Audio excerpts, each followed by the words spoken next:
insistent was that they had my son was going there to buy an ounce of weed for $90, and until the very end, when the sentencing was over, they said, well, actually, he was there to um, to sell, and I guess you get less time if you're there to buy. And I said, I asked who the witnesses were for that, and they said she said she had three witnesses, and that would be the two killers and the two killers and the robbers and his best friend, or was one of his best friends who was originally arrested for conspiracy to commit murder, but then was later taken completely out of the investigation and was made the star witness. Uh, so they never told me that. I never knew that. And I also know that, when I went to go get my son's body, I went to the police station and I saw my minivan, which was what they said he was shot in, and it was wiped down clean. And that don't make sense because um, that would be a crime scene. So there's just a lot of things that don't add up, and a lot of things I know, I've got a page, Justice for Joyler, on my Facebook, and I've learned a few things there. But he was he stumbled across something that they didn't I'm telling the townsfolk, some leaders of this town and the surrounding areas. There's some evil doings going on down there, and my son come across it, and he was just trying to do the right thing. He was standing up for others who couldn't stand up for themselves, and I think I owe it to him to do that for him. When the law and everybody who's taken an oath to protect and serve in this case, and to they all they let him down, and they are, and one of them is actually, I believe, is the law. I mean, they're the law. The law killed him, and they hung him, and they even nailed his hand to a tree, and he was tortured, and he was he knew he was gonna die days before he died, and he left me some clues behind, and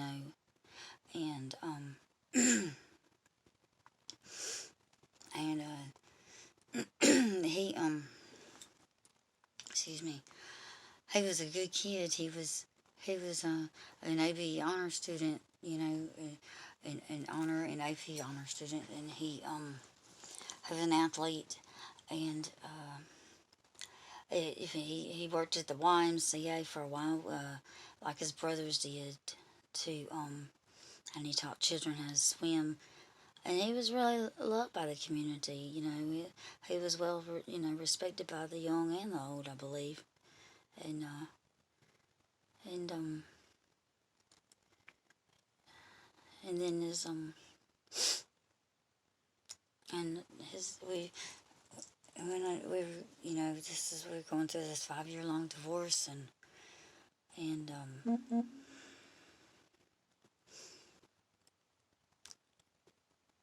they split me and my son up. My ex-husband's he drained my bank account of our nest egg, and so we tried for this time in this little house. Um, I'm grateful we had that time together though, because we didn't have any, heat, and it's when Alabama froze over, and we had the sewer backed up and the pipes broke, and all at one time, and he was my biggest cheerleader at that time. He made it seem like it was an adventure. I don't know if he made it seem like that way for me, just or he thought so, but I'm grateful for him. He had to become the man of the house a lot sooner than he should have had to. But so anyway,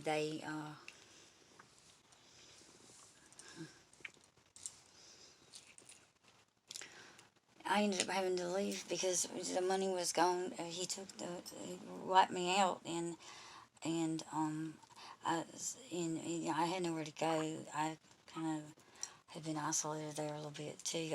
And isolated myself as well. But um, so I went to my cousin's house and I was going when I was gonna come back. I was gonna go get on my feet and come back, and uh, he told me he didn't want to go back to the house with his dad. Um, that he didn't want to be around that kind of abuse anymore, and so um, and so we made arrangements for him to stay with his girlfriend's family. They had a bedroom there, and I left him with my van and the food stamp card, for rent, kind of, and for him. And I ended up going to my cousin's house where I was there for a few months, and and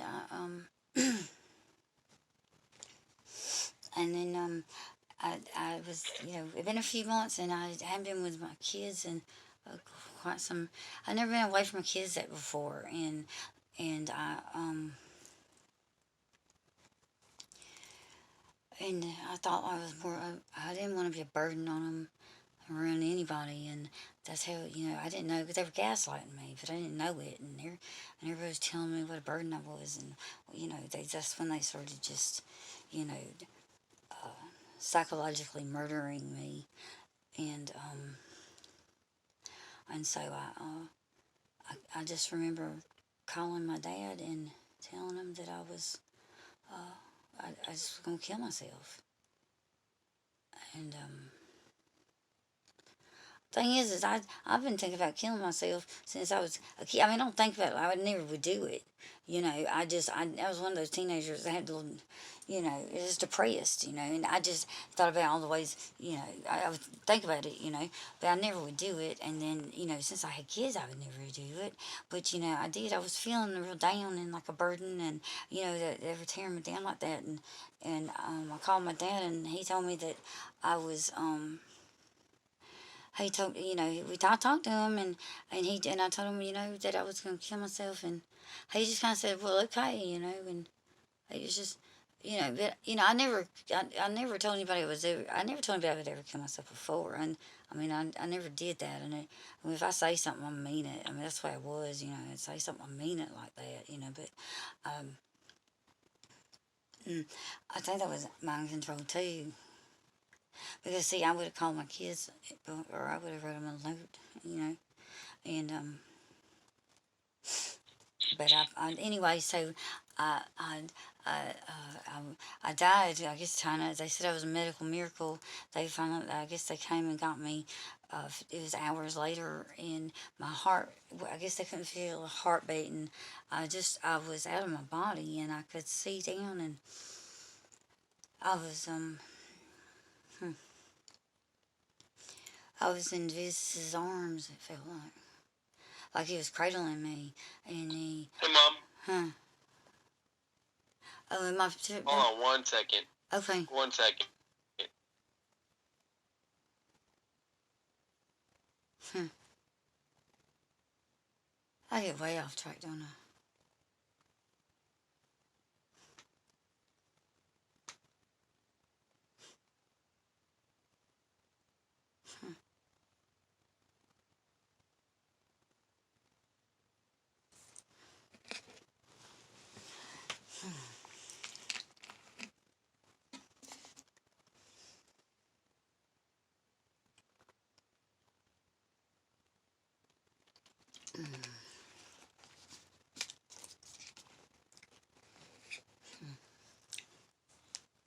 That's good.